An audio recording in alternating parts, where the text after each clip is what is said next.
Today, we're exploring one of Edgar Allan Poe's most haunting tales, The Black Cat.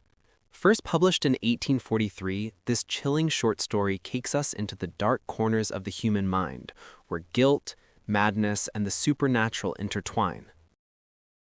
The Black Cat. Tomorrow I die. Tomorrow I die. And today I want to tell the world what happened, and thus perhaps free my soul from the horrible weight which lies upon it. But listen, and you shall hear how I have been destroyed. When I was a child, I had a natural goodness of soul, which led me to love animals. All kinds of animals, but especially those animals we call pets. Animals which have learned to live with men and share their homes with them. There is something in the love of these animals which speaks directly to the heart of the man who has learned from experience how uncertain and changeable is the love of other men. I was quite young when I married. You will understand the joy I felt to find that my wife shared with me my love for animals. Quickly, she got for us several pets of the most likable kind. We had birds, some goldfish, a fine dog, and a cat. The cat was a beautiful animal, of unusually large size and entirely black. I named the cat Pluto, and it was the pet I liked best. I alone fed it, and it followed me all around the house. It was even with difficulty that I stopped it from following me through the streets. Our friendship lasted in this manner for several years, during which, however, my own character became greatly changed. I began to drink too much wine and other strong drinks. As the days passed, I became less loving in my manner. I became quick to anger. I forgot how to smile and laugh. My wife, yes, and my pets too, all except the cat, were made to feel the change in my character. One night, I came home quite late from the inn, where I now spent more and more time drinking.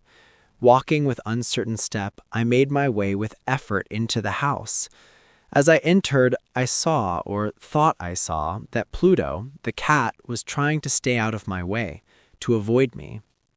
This action, by an animal which I had thought still loved me, made me angry beyond reason.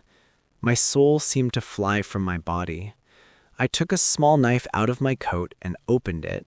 Then I took the poor animal by the neck, and with one quick movement I cut out one of its fear-filled eyes. Slowly the cat got well.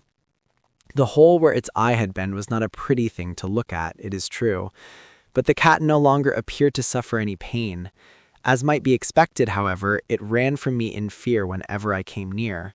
Why should it not run? Yet this did not fail to anger me. I felt growing inside myself a new feeling.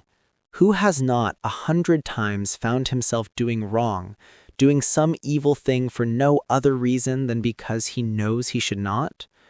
Are not we humans at all times pushed, ever driven in some unknown way to break the law just because we understand it to be the law?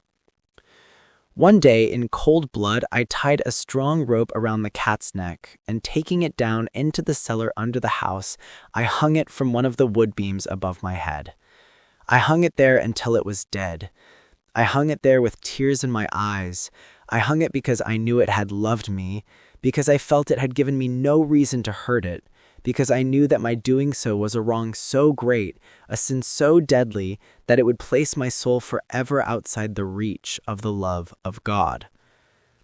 That same night, as I lay sleeping, I heard through my open window the cries of our neighbors. I jumped from my bed and found that the entire house was filled with fire. It was only with great difficulty that my wife and I escaped, and when we were out of the house, all we could do was stand and watch it burn to the ground. I thought of the cat as I watched it burn, the cat whose dead body I had left hanging in the cellar.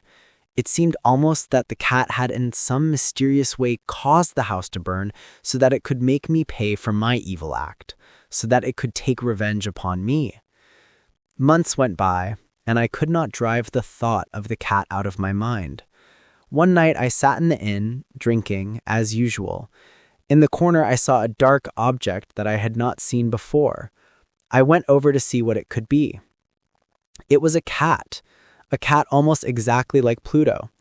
I touched it with my hand and petted it, passing my hand softly along its back. The cat rose and pushed its back against my hand. Suddenly, I realized that I wanted the cat. I offered to buy it from the innkeeper, but he claimed he had never seen the animal before. As I left the inn, it followed me, and I allowed it to do so. It soon became a pet of both my wife and myself. The morning after I brought it home, however, I discovered that this cat, like Pluto, had only one eye. How was it possible that I had not noticed this the night before? This fact only made my wife love the cat more, but I myself found a feeling of dislike growing in me. My growing dislike of the animal only seemed to increase its love for me. It followed me everywhere, every time. When I sat, it lay down under my chair. When I stood up, it got between my feet and nearly made me fall. Wherever I went, it was always there. At night, I dreamed of it, and I began to hate that cat. One day, my wife called to me from the cellar of the old building where we were now forced to live. As I went down the stairs, the cat, following me as always, ran under my feet and nearly threw me down. In sudden anger, I took a knife and struck wildly at the cat. Quickly, my wife put out her hand and stopped my arm. This only increased my anger, and without thinking, I turned and put the knife's point deep into her heart. She fell to the floor and died without a sound. I spent a few moments looking for the cat, but it was gone. And I had other things to do, for I knew I must do something with the body, and quickly. Suddenly, I noted a place in the wall of the cellar where stones had been added to the wall to cover an old fireplace, which was no longer wanted. The walls were not very strongly built, and I found I could easily take down those stones.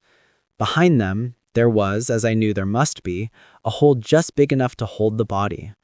With much effort, I put the body in and carefully put the stones back in their place.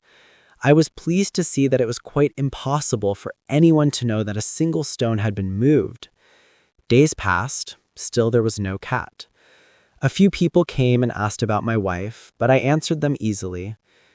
Then one day several officers of the police came. Certain that they could find nothing, I asked them in and went with them as they searched.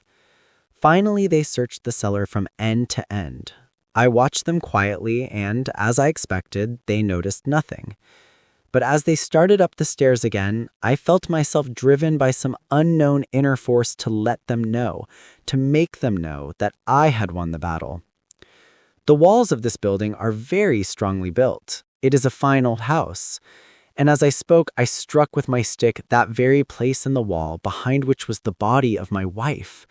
Immediately, I felt a cold feeling up and down my back as we heard coming out of the wall itself a horrible cry. For one short moment, the officers stood looking at each other.